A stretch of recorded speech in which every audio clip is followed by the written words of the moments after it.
Hi, my name is Andreas Alexandru, and for my 580 Pharma project, I decided to model an all-iron redox flow battery in console.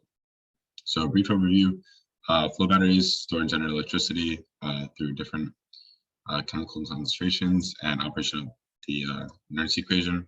I like them because they're suitable for large-scale energy storage applications, especially with regard to renewables.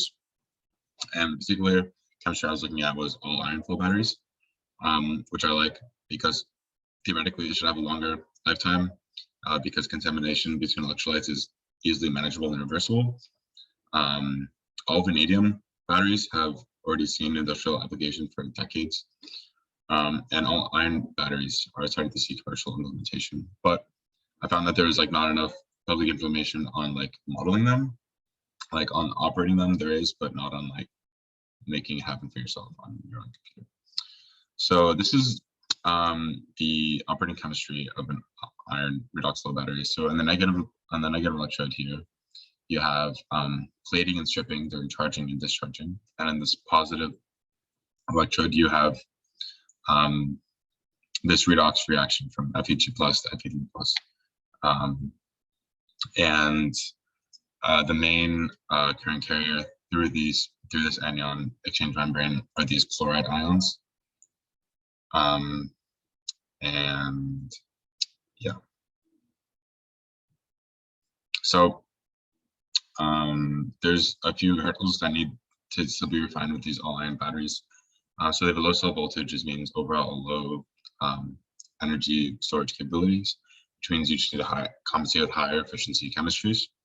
We have this plate anti-negative electrode, which sort of reduces the ability to decouple energy storage and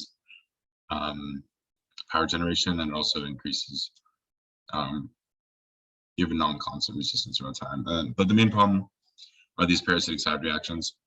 So basically just the generation of this hydrogen gas that really messes with the chemistry of the cell and needs to be controlled for basically through pH control. So about 1 pH for the negative electrode and 3 to 4 pH for positive electrode. This is the beginning of my model construction. So I modeled 2 porous electrodes. They're basically identical except for the chemistries that they deal with. Made of carbon felt, which was from the literature a very desirable electrode material. And then for the electrolyte composition, we have this iron FeCl2 for the negative electrolyte, along with this ammonium chloride solution to serve as the supporting electrolyte for electroneutrality calculations. And then on the positive electrolyte is the same thing, except there's also this iron Cl3 solution that helps power the redox reaction. For the membrane, I went to try to model a Tokoyama A901, which is being used in literature, and its main job is to restrict this proton migration so that the 2 electrolytes can exist at different potentials, or sorry, different pHs. And for governing equations, there's just Nernst Planck for transport throughout the electrolyte in the porous electrode and in the membrane, and then Bullner-Volmer for the current and potential relations at the electrode-electrolyte interface.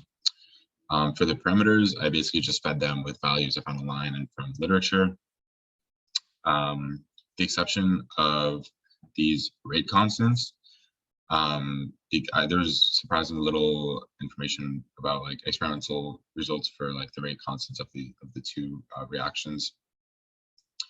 So I used the limiting current, which was used in this PhD dissertation I found to calculate the reaction rates, but they were very bad. They're way too high.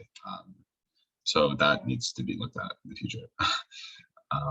So what happened when I plugged everything into my model and pressed solve? Nothing. I got this error, which is really sad. I don't know what this error means. There's not any documentation for it online at all, which is unfortunate. But if it hadn't happened, this is something probably would have happened.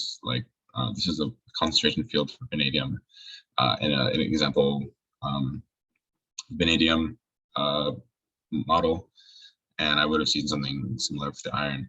I think I did get everything out of this project though that I would have liked to get, like, I got a really good understanding of how console works and how iron redox flow batteries work. I'm grateful for that, but it would have nice to see results, and I would have probably learned more and probably would have been able to fix my model, because I'm sure it's also really broken despite me not being able to see that. And then for future work, really quickly, using fluid mechanics to like try to optimize the flow field instead of just assuming a laminar flow. Get experimental values for model parameters. It's so important. It's really difficult to model these three things, and I don't think I did them properly. And then model discharge charge cycles, because we're talking about lifetimes here. And then side reactions, the most important thing, along with this proton management system, which goes into that. These are my references, and thank you.